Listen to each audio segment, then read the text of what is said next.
We're going to look at how you convert between decimals and percentages. The only thing you really need to know for this topic is that the numbers that we use for percentages are always 100 times bigger than the equivalent numbers we use for decimals.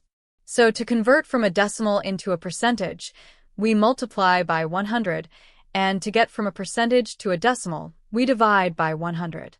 So to convert 0.45 to a percentage, we just multiply it by 100, which you can do in one go to get 45 straight away, or if you find it easier, you could multiply it by 10 twice, so once to get 4.5, and then again to get 45%.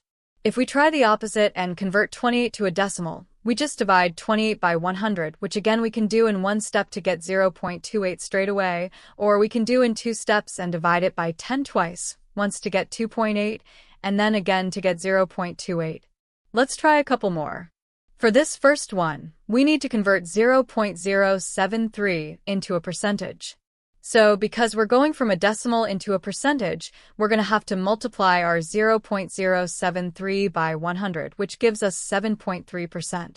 Then, to convert 142% into a decimal, we're going to take the 142 and divide it by 100 so that we get 1.42. And it makes sense that these numbers are bigger than 1, because the percentage that we were converting is bigger than 100%. Anyway, that's everything for this video. So hope that all made sense, and we'll see you again soon.